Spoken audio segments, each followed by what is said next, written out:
Desa Jati adalah sebuah desa kecil yang terletak di pedalaman Jawa.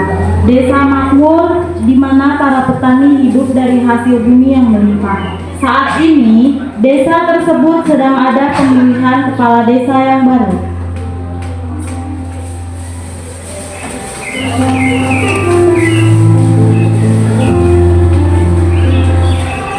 Jadi, itu ya, bapak-bapak, ibu-ibu sekalian.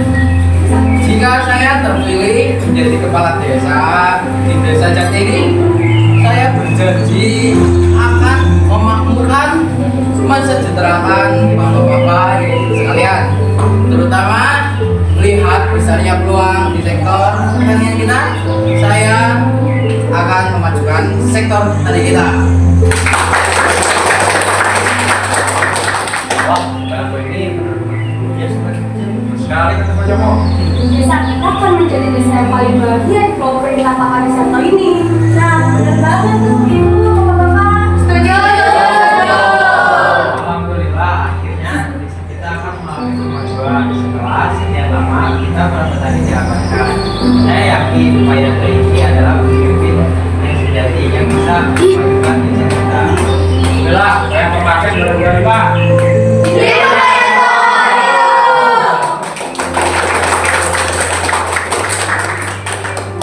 Dengan dukungan penuh dari warga, Yanto terpilih sebagai kepala desa. Namun, sampai 1 tahun kemudian, janji-janji yang dulu dia katakan tidak ada yang ditepati. Saluran irigasi tetap rusak, jalanan pun mulai rusak, tidak ada subsidi pupuk. Bahkan alat-alat pertanian modern yang dijanjikan tidak pernah datang. Pak Yanto sebagai kepala desa malah sibuk dengan bisnis pribadinya. Penghasilan 3 bulan ini naik berkali-kali lipat. Enak banget makan uang APBD. Gak sia-sia panas-panasan di balai desa. Tinggal modal janji-janji manis. Semua warga pada luluh. Gampang banget dikibulin. Ya Bu? Apa yang nggak kecilan itu? Kalau mau diturutin, izin bapak dulu dong. Beberapa warga ada mau ke rumah Pak Yanto untuk menagih janjinya yang dulu dia janjikan. Terus sih, Pak Yanto, tuh siang-siang gini, ngomongin aja. Oh, Joko toh. Ya, Joko.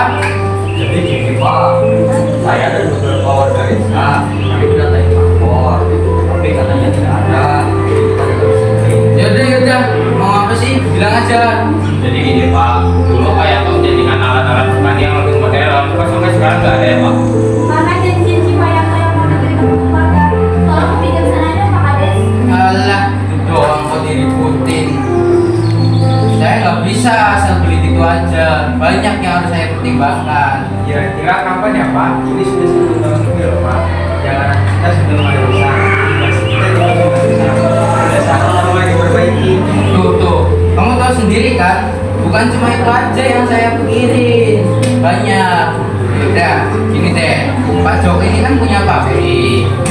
Nah, saya percayakan perihal alat-alat itu ke Bapak. Nanti kalau sudah selesai produksi dan dibagikan ke warga-warga, Pak Joko tinggal totalkan saja ke saya. Gimana?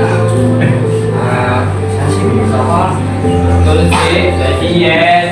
Nah, itu saya percayakan hal ini ke Pak Joko. Nah, harusnya begini. Bukan cuma saya aja yang kerja. Alhamdulillah kalau gitu Pak. Berarti saya tinggal menunggu surat-surat tentang uang dari APBD ya Pak. Gak usah nunggu surat-surat, bakalan lama. Kita kan butuh alat-alat tadi ini secepatnya kan. Mending sekarang Pak Joko ke bank, ajuin pinjaman, bilang saya yang nyuruh. Ini kan banyak keluarga, jadi saksi. Pasti biar saya sewa. Kalau gitu nanti saya bisa. Gak usah lah. Masa kamu nggak percaya sih sama saya Joko? Kita kan udah temenan dari lama. Udah, kalau gitu nanti saya ke bank deh. Udah. Ketika Pak Joko mengajukan pinjaman ke bank, ternyata pihak bank tidak bersedia mengeluarkan pinjaman modal atas dasar janji kepala desa.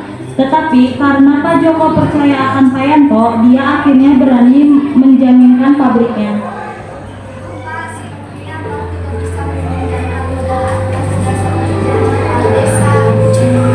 Kalau itu saya akan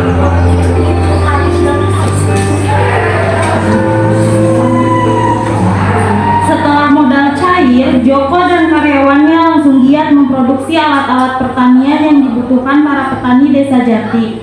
Pak Joko sangat senang bisa membantu para petani di desanya. mantep nih, bakalan rajin kita dengan alat-alat baru. Ya dong, pasti bulan depan bakal lebih banyak. Istri-istri kita nanti jauh lebih bahagia. Kenapa penghasilan kita yang sebagai ekstra minim?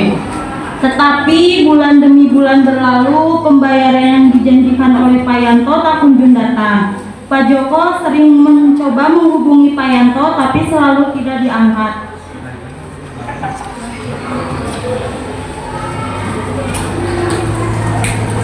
Pelan-pelan dong.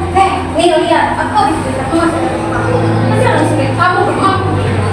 Aku bisa membelinya, tinggal bilang saja ke ibu dan bapak aku. Saya kayak itu bapak.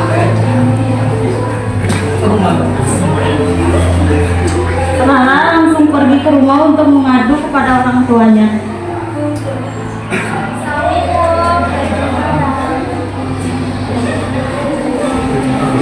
Ibu, bapak, aku mau perlihatkan seperti dia yang banyak bekas uniknya. Yang sampai dan apa ibu dan bapak udah ada bapak nanti dibelikan. Coba dulu ya, Bapak. Ya Pak, Bu. Pihak bank datang ke rumah Joko untuk menagih tunggakan hutangnya. Pak, Bu, sepertinya ada tamu di depan. Bukakan pintunya ya, Bu. Selamat pagi, Bapak Ibu. Kami dari Indonesia CTA. Kami memang menggunakan informasi mengenai keuangan. Pastikan pembayaran dulu, Bapak. Maaf, Mbak, boleh bisa jangkau keluarnya tidak?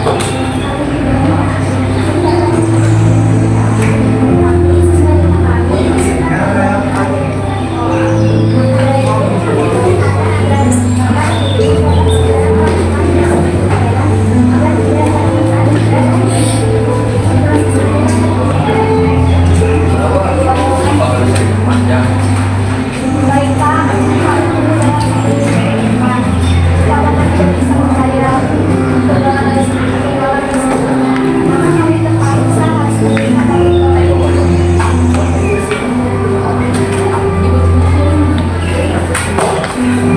Joko menelpon Yanto menggunakan nomor baru.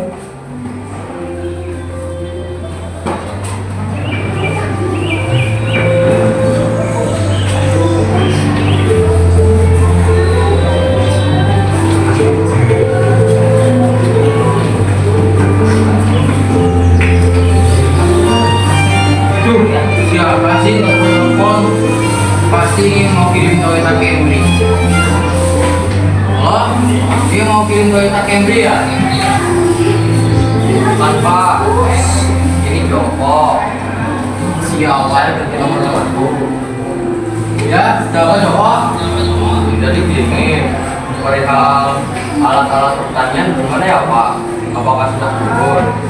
Soalnya saya lagi gak ada bulan doang. Terus ditagih terus sama Pak. Sabaran banget sih.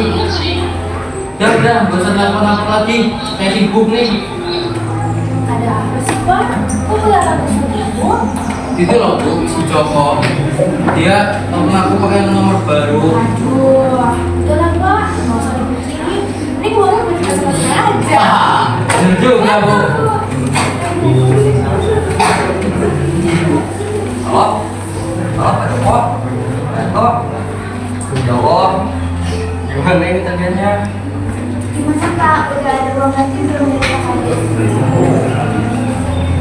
Jangan sabar ya Pak, nanti Ibu bantu jualan kue jamu bulan puasa. Iya Bu. Udah. Dikarenakan hutangnya mulai menumpuk, Pak Joko tidak bisa lagi mengoperasikan pabrik kecilnya itu.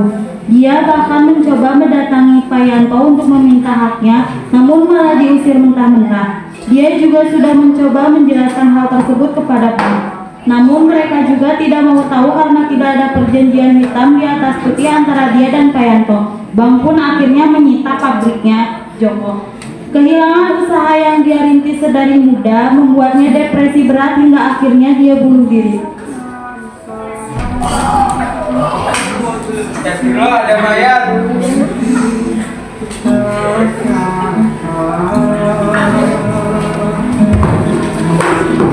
Astagfirullahaladzim, Joko.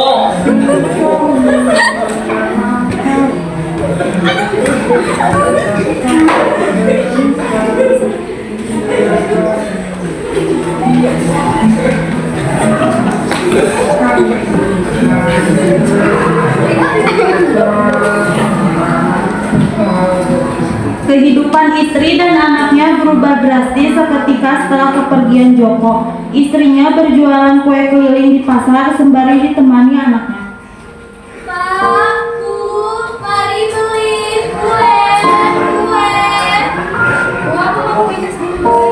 Aduh, nah, ini buat jualan. Kamu kan bisa hati-hati buat ini. Ya, Bu, nggak mau.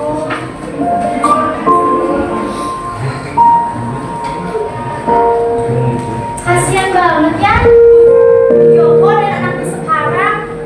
Iya, setelah Pak Joko bunuh diri dan pabriknya disita, keluarga mereka berubah drastis. Padahal aku sangat terbantu sekali sama alat tadi yang dibuat oleh Pak Joko. Dengar-dengar sih Pak Joko itu bunuh diri karena stres, utang-utang Pak Kades nggak dibayar. Makanya pabriknya disita. Hah? Ya benar Bu. Berarti Pak Joko loncat gara-gara Pak Kades Yanto. Gimana ya cara bantu keluarganya? Itulah Bu, saya dan suami saya lagi pikir gimana cara membantunya. Wah, pada bahas apa nih Bu? Bahas banget. Oh, ini lagi bahas istrinya Pak Joko. Ngapain sih bahas mereka? Ini bahas gelang baru. Simmer. Kalau ini baru dibeliin para suamiku ini. Iya Bu, gelangnya bagus. Selain gelangnya bagus, tas saya juga bagus. Kalau suami juga jadi kades, mana mungkin bisa beli. Bisa-bisanya sombong saat suaminya habis diorang sampai meninggal. Iya ya, gak ada yang jelas sama sekali. Kalian dengar gak sih ibu-ibu? Dengar kok, dengar. Ya sudah, saya pulang dulu. Saya mau ketemu sama penjual tas premium. Saya baik. Astagfirullah. Bisa-bisanya berkali-kali tenteng Halah, paling pakai uang korupsi. Kok bisa-bisanya ya kita ketipu sama intinya mereka? Moga aja aja. Susnya doain yang enggak, biar di Allah dia balas. Akhirnya Joko sialan itu nggak gangguin aku lagi. Kalau aja dia nggak berisik soal uang itu, pasti udah dijadikan tim sukses tuh nanti. Tiba-tiba lampu di rumah Pak Yanto mati. Tuh, ini nih kalau nggak gede saya orang istrinya stabil. Bayangin apa itu? Siapa yang gak bilang aku malam-malam? Gak usah aja kalau ketahuan. Kamu ingkar janji. Hah? Joko!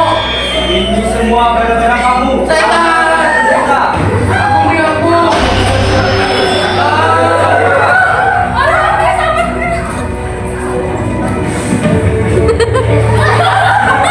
Astagfirullah, Pak Yanto dibikin dari anaknya. Itu para warga berbondong-bondong memadamkan api di rumah Pak Yanto. Saat berhasil dipadamkan, mereka menemukan Pak Yanto serta anak istrinya dalam keadaan yang mengenaskan. Astagfirullah, Pak Yanto.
diceritakan dari generasi ke generasi di desa itu.